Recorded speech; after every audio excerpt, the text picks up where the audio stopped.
Fakta tragedi di Halloween Itaewon kini mengungkap fakta baru. Pasalnya terungkap pada tragedi di Halloween Itaewon itu ternyata nyaris tak ada petugas di penyelamat di lokasi kejadian.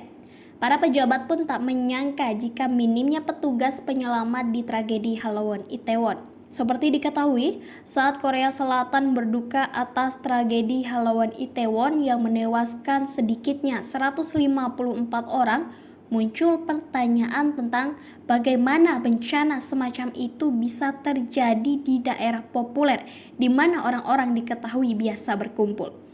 Tersiar kabar jika saat tragedi Halloween Itaewon terjadi, bahkan nyaris tidak ada petugas penyelamat.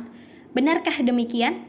Mengapa bisa saat pesta sebesar itu tidak ada petugas hingga tragedi Halloween Itaewon terjadi? Seorang pengunjung bernama Suah-cho yang berusia 23 tahun sempat terjebak dalam kerumunan. Namun ia berhasil menyelamatkan diri ke sebuah bangunan di sepanjang gang.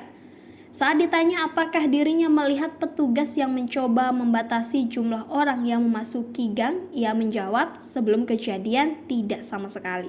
Sedangkan saksi mata lainnya menggambarkan situasinya menjadi semakin buruk. Mereka mengatakan dapat mendengar orang-orang meminta bantuan untuk orang lain karena tidak ada petugas penyelamat yang dapat menangani semua itu. Lalu apa yang dikatakan para pejabat terkait tragedi ini? Dikutip dari laman CNN, Senin 31 Oktober 2022, Menteri Dalam Negeri dan Keamanan Korsel Lee Sang-min mengatakan pada hari Minggu kemarin bahwa banyak polisi dan pasukan keamanan telah dikirim ke wilayah lain di kota Seoul pada Sabtu lalu sebagai tanggapan atas kemungkinan terjadinya aksi protes di sana. Sementara itu di Itaewon, masanya tidak terlalu besar, sehingga hanya pasukan keamanan normal saja yang dikerahkan. Presiden Yoon Suk Yeol pun telah berjanji untuk menerapkan langkah-langkah baru demi mencegah insiden serupa terjadi lagi. Pemerintah akan melakukan inspeksi darurat tidak hanya untuk acara Halloween, namun juga untuk festival lokal dan mengelolanya secara menyeluruh, sehingga dilakukan dengan tertib dan aman, kata Yoon. Pakar manajemen bencana dan analis keamanan nasional Juliet Kayyem mengatakan sebenarnya tragedi Halloween Itaewon mematikan ini dapat dicegah sejak awal. Tragedi Halloween Itaewon ini bahkan sebelum perayaan Halloween di distrik Itaewon, Seoul dimulai pada Sabtu 29 Oktober 2022 malam. Sulit untuk menentukan secara tepat apa yang mungkin menjadi pemicu kekacauan itu, namun pihak berwenang seharusnya bisa mengantisipasi jumlah yang tinggi sebelum Sabtu malam, kata Kayyem.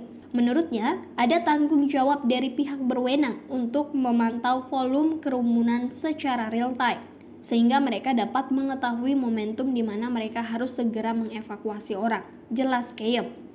Presiden Yoon Suk Yeol mengumumkan masa berkabung nasional dan memerintahkan penurunan bendera pada Minggu 30 Oktober 2022 setelah tragedi Halloween di Itaewon, Seoul pada Sabtu 29 Oktober 2022.